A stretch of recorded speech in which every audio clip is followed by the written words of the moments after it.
All right, boys and girls, we're ready to start painting our flowers, our stems, and our leaves in our still life painting today. So I want you to kind of think about different types of flowers that you might know of, like daisies or roses or irises. And we're going to start by first painting the center of our flowers using our watercolor paints. We will wet our brush first, and I think I'll do a daisy first. So I'm going to start with my brown. Dip my brush into my brown paint to kind of activate it with my wet brush. Think about where you want to place your flowers, and I would say maybe try to think about painting maybe 4 or even 5 flowers on your still life. And we're going to start up here in this open white area. Like I said, I'm going to do the center first of my flower. So I will paint something of a circle here for my daisy. Now I'm gonna have to switch colors for my petals. So I need to make sure I clean out my brush. I'm gonna put it in the water, carefully swish it around. I don't wanna knock my water dish over, even dry it a little bit maybe. And I want to think about what my daisy petals might look like. Daisy petals are usually long and thin, sort of like a long thin oval. And I will now take my yellow, maybe need a little bit more water here, and I will paint these long thin ovals for my petals. And if I'm kind of close to the edge of my paper, it's okay to come right off the edge. I'd rather do that than try to make a little tiny petal that fits. A little more water. I want to make this a big, bright, beautiful daisy here.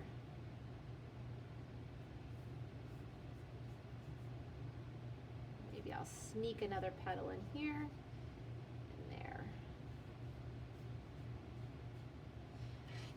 So now I have one of my flowers done. If I wanted to, I could even take a little bit of another color and put it on top just to show a little bit more color in my flower. So let's say I wanted to add a little orange. I would clean out my brush, dip it into the orange. And if you do this while your paint is wet, you'll see that it'll start to sort of blend, or what we say, bleed into the other color that's there. It's kind of a nice thing to do sometimes with your watercolors. Got to be careful though. I don't want to do too many colors together. If we start mixing too many colors together, we end up with yucky brown, almost blackish colors sometimes, and we don't want that to happen. Okay. So maybe now I'll do something like an iris. Irises are my favorite flowers. They have a very interesting shape to them. They're a springtime flower. See them popping up in the spring around Easter, spring of the year. So, and again, if I'm going to switch colors, I will clean out my brush. Maybe I want to put a little bit of purple color in here. Put a little purple. Kind of darken it a little bit. I have to be careful not to get my hand in there too. I don't want to get my hand in the watercolors because they're still wet. All right. And maybe I'll do something like a rose. Maybe I'll do that down here. I'm going to start with a little oval shape in the middle. And then I just kind of keep doing these wavy lines going around the outside.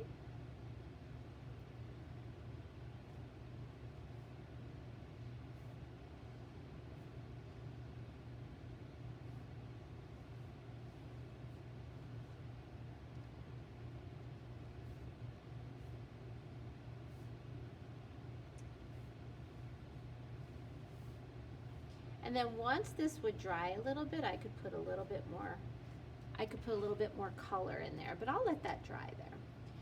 And I think I said maybe 4 or 5, so I think I'm going to do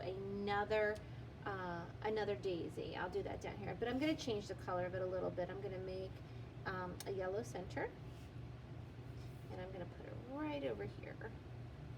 And I will do orange petals this time, so I need to clean out my brush in between my colors. I just don't want to be putting a brush that has one color into another color because that will ruin your paints. We don't want to ruin your paints. And again, I think I told you about daisies having long oval shaped petals. And I'm not going to paint on top of my vase because the watercolors won't look very good if they are painted on top of this printed paper. So I don't want to do that. I'm going to stay away from putting any paint on top of my vase. Okay. Now that I'm done with my flower, what we call the flower heads, I can go ahead and do my stems and maybe some leaves. So I'm going to clean my brush out again. Now I'll go into the green and just paint a stem going right down toward my container.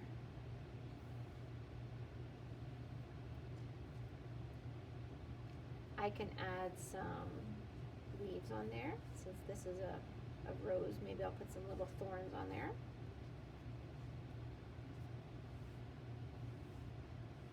Some leaves.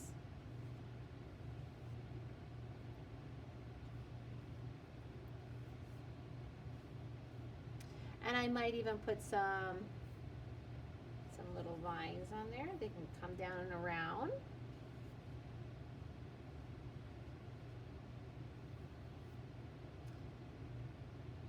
And maybe I'd even put something like a little fern back here.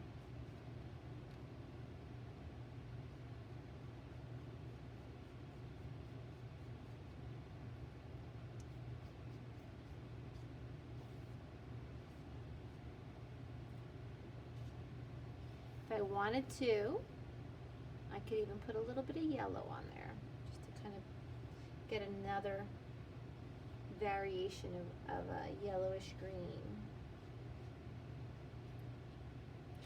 Clean out my brush.